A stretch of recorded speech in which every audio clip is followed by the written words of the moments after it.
Hi everyone, welcome back to my channel. Today we're talking about how your SP hears your thoughts and everything that you're thinking about yourself and about them and your situation.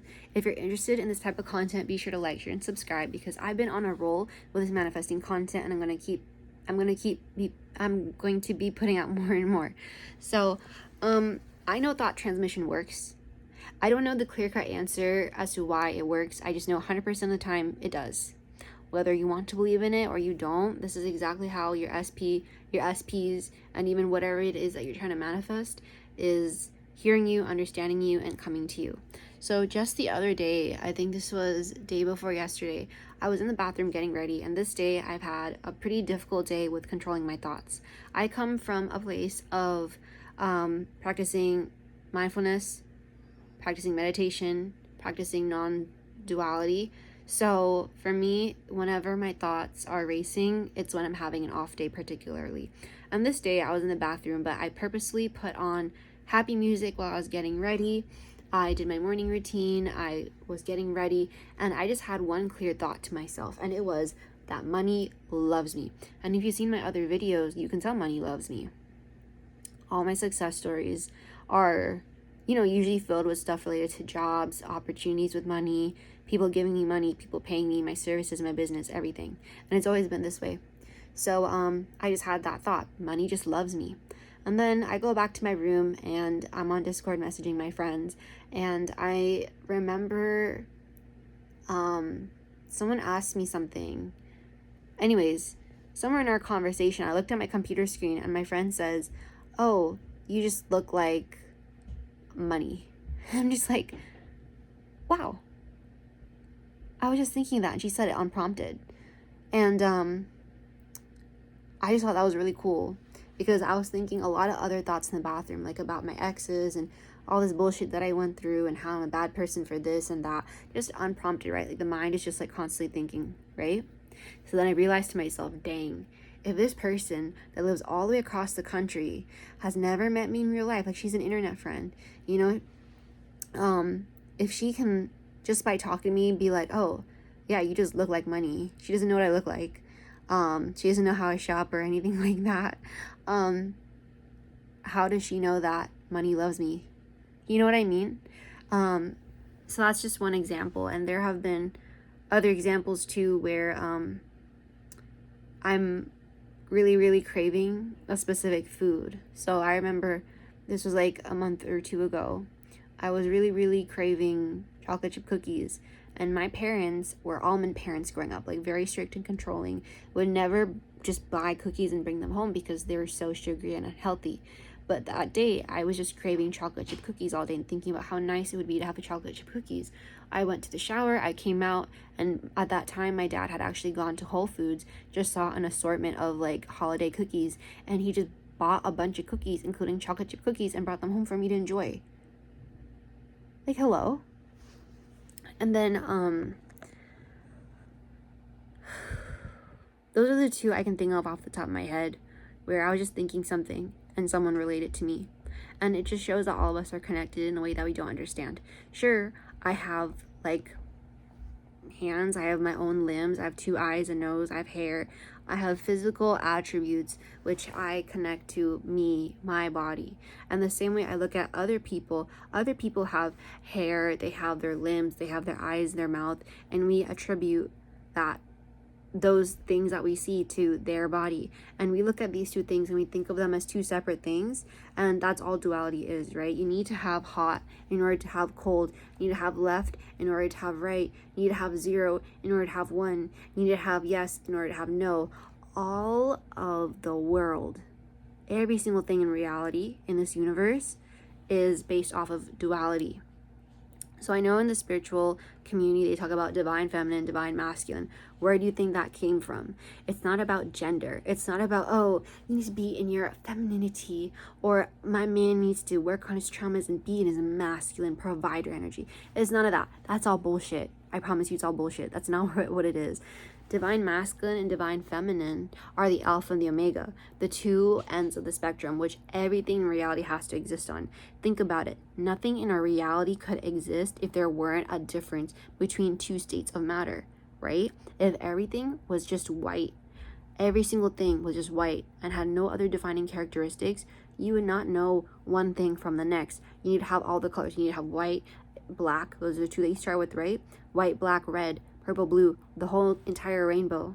And that's just colors. Think about all the experiences and so on and so forth. So in order for us to experience human life, we need to reincarnate into something that has like these separate limbs, separate physical features, separate emotions, separate thoughts, right? The moment that we're born and we're given a name, we think that we're a separate person. That is what the ego is. And because of our ego, which we need in order to survive, because of that ego, we think everything else is outside of us and separate from us. So we don't think that we're connected until we start experiencing these spiritual things like telepathy, shared dreams, synchronicities, and we're like, wow, something has to be connected. And the fact is that it is. We think that it's surprising that we have all these like psychic experiences, all these spiritual things that connect us, when in reality, that is who we are.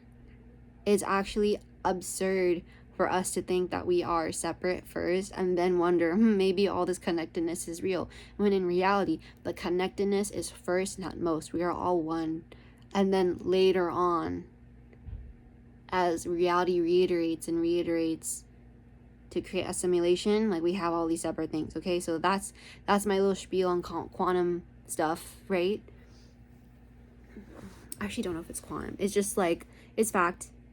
You can save this video and come back to it in 5 years and like physicists would have proved it and put it in textbooks for kids to read and all that. So how does this relate to manifesting, right? The minute we have a desire is because there's a extension of us that exists out there. So your SP, anything in this world is an extension of you, like the real you. You think about Hitler, you think of Osama bin Laden, Kanye West, Diddy, Justin Bieber, Beyonce, DDG, all these people in real life, whether they're alive or dead, we think that they're separate from us. No, we're all one. The minute you have an SP and you think that they're separate, that's incorrect. We're all extensions of each other. We're all one thing. So whenever you think that's my SP over there and they don't want me, so I have to manifest myself, manifest them into my life.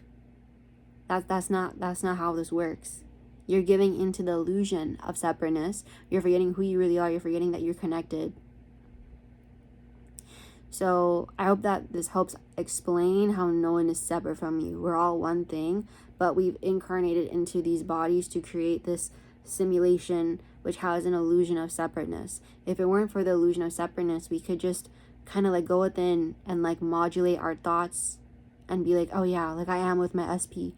And then one day we wake up and we are with our SP. That's how manifesting works. And because we're human, we think that we have to watch all these YouTube videos, read all these books, do all these meditations, listen to all these affirmations to like get this person to come back. There's really no like voodoo that you have to do or anything. It's nothing crazy. You just have to remember that you're all one. You're already one with your SP. You're already one with all the things that you want in this world, like all the desires that could ever possibly happen. Like the fact that you have that desire means that like you're connected with it. There is an attribute of you which has that. You know what I mean? It is within you. So it's kind of like if you're an octopus, you look at your tentacles and you think to yourself that tentacle is separate from you, when in reality all these tentacles are part of you. You're the head of the octopus, and your SP and all your desires are like the tentacles of the octopus. And the minute you think that these tentacles are separate from you, that's where you're incorrect in your thinking. Your SP and all your desires are one with you, already connected with you. So what do you have to do? Just get into the state where you believe that you have these things. Get into the state where you believe that's possible to have these things. Get into the state where you think it's like every other day that you have this in your reality, right? So like an example would be, let's say that I want to make $1 million in my business. Okay, I'm definitely not making $1 million right now, today, on February 15th, 2025. Like that's not my present day reality, right? But there is a version of me out there that has a business and is making $1 million. And because that version of me is doing it, like, it is a desire for me today to have that, to start working on that, to start researching how am I supposed to make this happen, to start talking to my friends about it, to start journaling about it, all that stuff, right?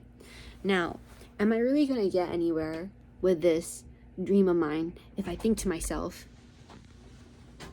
I got interrupted, but do you think that there is going to be any progress in my reality if I keep thinking to myself, oh man, like, shucks, I'm never going to make $1 million in my business. Like, life is so unfair.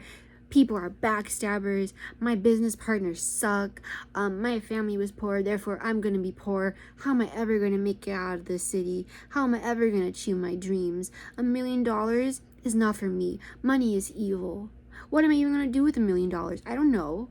Like, if you keep whining and bitching and complaining about how, like, your circumstances right now don't allow for that future desire to come in, think about it. Is there really going to be any progress? No. The minute you are open to that desire, you know that that desire means that your dream is yours and will come true. When you're open to the possibilities of actual magic happening in ways that you just don't understand, and yeah, when you just allow the universe to do things and you have the real detachment. So when you have all these 4 things, naturally you're going to have detachment. You're not going to be like obsessed over the $1 million. Like, sure, I'm going to work every day to get that $1 million in my bank account, but not in the way that you think. I'm not going to sit around complaining about all my fears. I'm actually going to be actively taking the steps that will put me on the natural bridge of events to get that $1 million in. And that natural bridge of events could be, hey, today I'm just going to go hang out with my friends. Hey, today I'm just going to go to the library and pick out a new book to read. Hey, I'm going to wear like a really nice outfit to dinner tonight. I'm just feeling myself. I'm just doing what makes me happy. I'm just following my Joy Abraham Hicks style, you know? I'm not obsessing and talking about my $1 million to everybody and just complaining about it. No, it's in my brain. It's a desire. I've locked it away, like, and that's it. Like, the universe is going to take care of it. In the same way I had that like thought transmission stuff happening, like the universe is going to line you up with the opportunities you need to get that $1 million in your bank account. Like, I promise you, that is exactly how this works. It's happened to me hundreds of times. It happens to me on a daily basis. No, I don't have $1 million yet, but I have these type of miracle like experiences happening to me every single day. I promise you, I guarantee, even on my bad days, I'm manifesting stuff. I'm seeing progress in certain areas of my life. When I fully detach and let go and I do my meditation practice, sure, does that stuff speed up? Yes, it does. And that just is proof that you can also get yourself on a path of better alignment by meditating more, by being happy, by choosing better circumstances for you to live in. AKA, like, why are you hanging out with your friends who are always talking down on you and not that positive? Why are you eating junk food if you know that you want to eat healthy or stuff like that? So anyways, that's minor. I hope that this video helped. My next video, I think I want to talk about like the craziest things that I remember I was able to manifest. It might be a short video, but it's just all proof that this stuff works. Miracles really do happen, and if you want to believe in it, go watch that video. I think for me, I like hearing success stories because it reminds me that magic is powerful and possible on a daily basis. So thank you so much for tuning in. I'll see you guys in the next video. Love you so much. Bye-bye.